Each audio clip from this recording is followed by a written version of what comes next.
So I invite you to close your eyes. Have you ever had the thought, I'm not good enough? With your eyes closed, if you've ever had that thought, I invite you to raise your hand. So keeping your hands in the air, just open your eyes and look around the room. So you see what I see, which is a room full of self-stigma experts. So can you get in touch with how it makes you feel? What's the experience when you're believing the thought, I'm not good enough?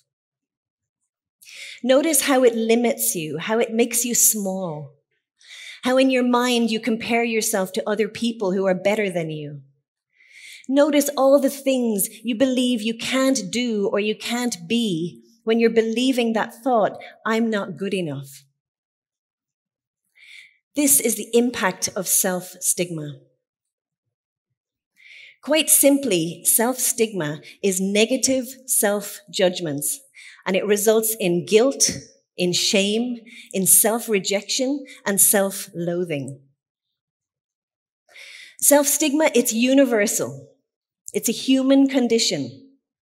I've worked in over 30 countries, in Africa, in Asia, Latin America, and Europe, and in every community in which I've worked, I've found self-stigma. Whether it's young people or older people, whether it's men or women, people living with HIV, people who've experienced violence, TEDx speakers, people. It's universal. Even healthcare professionals. Now, I'd like to share a little bit of my own experience with self-stigma with you. So I had just returned home to Ireland with my 2 children, both born here in Chiang Mai, where I had lived and worked for 12 years. And I was going through a painful divorce from my husband of 15 years at the time. And just a bit of context, Ireland is a country, quite a predominantly Catholic country, and divorce is relatively new. So my number one priority was settling my 2 children into their new environment. So I was walking home from school one day. It was early in the year, and I was walking home, and this really nice, friendly mom came up beside me, and she asked me a really simple question. She asked me, "What does your husband do?" It was like time stood still. I was filled with this feeling. It was like an alien feeling of shame all over my body. And my thoughts were filled with, if I tell her I'm divorcing, she won't let her child play with my child. She will think my children are a bad influence on her. She'll think there's something wrong with me. She'll think I'm a failure. There is something wrong with me. I am a failure. So I answered the question, and I said, well, he's a scientist. And it was true, he was a scientist. But what I didn't tell her was that I was divorcing. I couldn't get away from her quick enough. I spent the next few days questioning all of those beliefs, looking at what I was thinking and believing. And I realized a few really important things. The first one, I wasn't a failure. I also realized that I had no idea what she had been thinking or believing about me. I had no idea what she thought of me. So those thoughts that I was thinking were my thoughts. It was self-stigma. Now, stigma and self-stigma affect some groups and some people more than it affects others. And having worked in HIV/AIDS for over 20 years, I realized that we had a big gap in our thinking about stigma. So I spent the last decade doing research and designing programs to better understand self-stigma and to work with vulnerable groups of people to try and deal with self-stigma. So looking at HIV and self-stigma, the research is so clear. Self-stigma negatively affects our health and our well-being. It leads to increases in depression. It lowers our quality of life. It lowers our self-esteem. It stops us taking job opportunities and education opportunities. And it can even mean not taking life-saving medication, especially when I believe I don't deserve it or I'm not worthy. From my own research on HIV, I started looking at the patterns and the thinking and the beliefs of people living with HIV, and I started to see some common thoughts. Thoughts like, I'm inferior, I don't deserve it, or I do deserve it. I'm not good enough. They think I'm dirty. So in its worst form, it's like this is what we're living with day after day.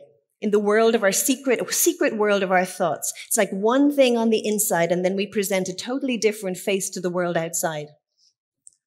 From the research, something really surprised me. For people living with HIV, I found that they stigmatize themselves 3 times more than society actually stigmatizes people living with HIV. So what that means is, what I think you think about me is often, not always, but it's often not true. So what can help? So I started using an approach called the work of Byron Katie in my own life, and then in the groups of people I was working with. It's simply an approach of self-inquiry, a way of identifying and questioning the thoughts that underpin self-stigma and stress. It's 4 questions and a way of turning thoughts around so you can see things from a different perspective.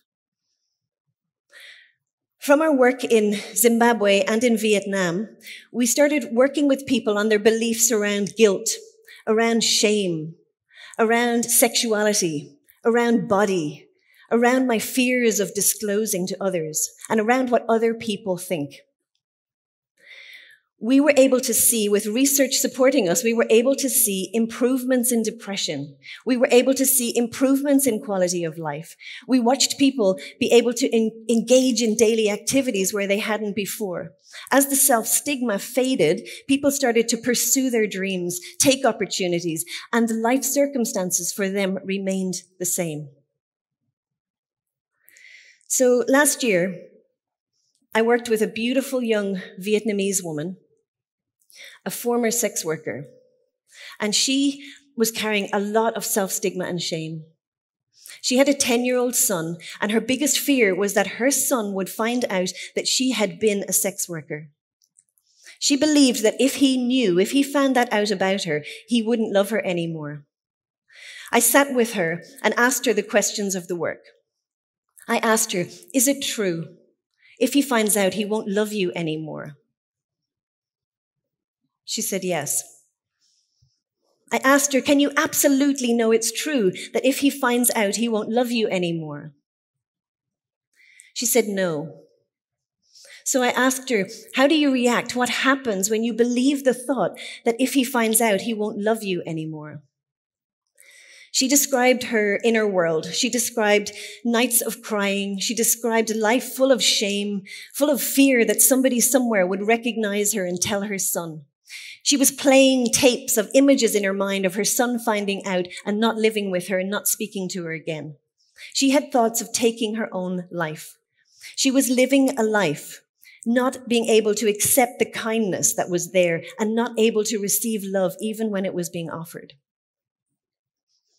I asked her, who would you be without the thought that if he found out, he wouldn't love you? She said she found peace, connection with herself, and connection with her son. So turning the thought around, looking at it from a different perspective, if he found out, he would love you. So I watched as she considered this possibility, and I watched as she had tears rolling down her face. And she started, for the first time, she could see herself as this young, vulnerable woman who turned to sex work to support her family back in the province, who without that support wouldn't have had food. She could see herself as brave, as kind, as loving towards her family, and she felt self-compassion and self-love. Without the self-stigma and the shame, she was able to consider the possibility that he would love her, he could love her if he knew this about her. Now, I'm a practical person, and I believe that change starts within. It starts with me and it starts with you. And today I'd like to invite you all to have an experience of this for yourself.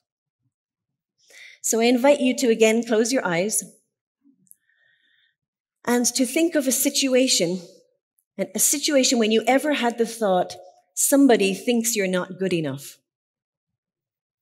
It might have been someone whose approval that you really, really seek. It could be a parent or a boss or a friend. It could be something that happened 20 years ago. It could be something that happened yesterday. A time in your life when you felt that somebody thought you weren't good enough. Just notice what that person is saying or doing at the time that you have that thought.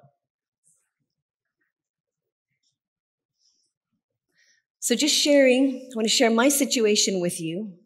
So recently I had a meeting with someone whose approval means a lot to me, someone I really, really love. And I was sharing some work with her that is work I've been doing for years that was really close to my heart. And in this moment, we were together, in this moment, she raised her voice and she said, I just don't understand it. So that's my moment.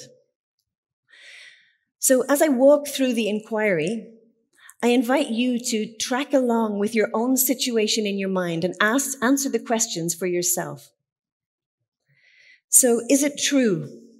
She thinks you're not good enough. In my case, it's a she. So just looking for a yes or a no. For me, that's a yes. So she thinks you're not good enough. Can you absolutely know that it's true?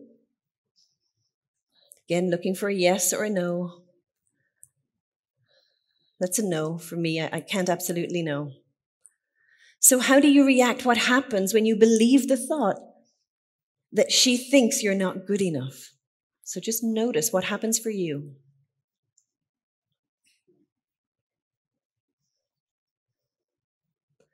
And for me, I notice I feel sadness. I can't really hear what she's saying. I start to defend and justify and explain, and my words are all coming out jumbled up. And then I feel really frustrated. I'm frustrated with myself. I'm frustrated with her. I notice I put her up here on a pedestal like she's superior, and I put me down here like I'm inferior and weak and not intelligent. And I feel like giving up. And actually in that moment, I do give up. And it feels really painful. So who would you be without the thought, just for a second, without the thought that she thinks you're not good enough? It's like we're wearing that thought like a hat, and we're just taking that hat off and just placing it gently down just to notice, who would you be without the thought she thinks you're not good enough? And I notice for me, it's like I would feel calmer. I could start to hear the words that she's saying. And I would feel connected to myself and more connected to her. So turning that thought around, looking at it from a different perspective. So she thinks I am good enough. So it's like, just consider that for yourselves. So now I'm just looking for some examples of that. So for me, I noticed in that meeting, she never said I wasn't good enough. I noticed she was giving me some feedback. It was feedback I didn't want to hear, but I noticed that even now I noticed that it was actually very good feedback. I see that in that same situation, she said to me, your work is amazing and I will continue to support it. So turning that thought around again, looking at a different perspective, this time to myself. So I think I'm not good enough. So is it me or is it her? That would be me. And I notice when I'm thinking that I discount my work totally. I devalue my work and discount my work. So I invite you, the next time you have the thought that somebody is judging you, ask yourself, can you absolutely know for sure that they're judging you? Could it be that you are judging you? Could it be?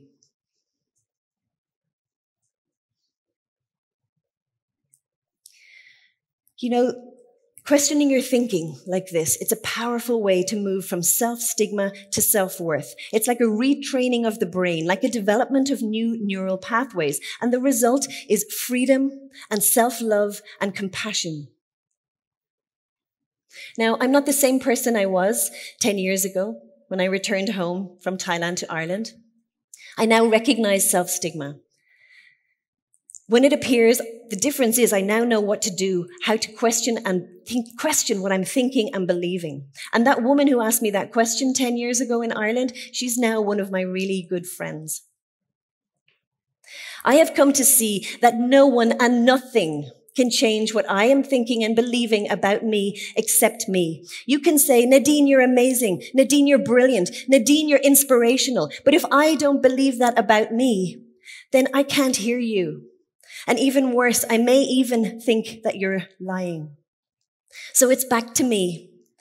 And the power, the beauty of it being back to me is that as I become aware of my self-judgments, that means the power is 100% back to me in terms of the possibility to change. I don't need to wait for you to love me or like me or appreciate me or value me. I do that for myself. I don't need to wait for the stigma around me to stop. I am the one who stops the stigma.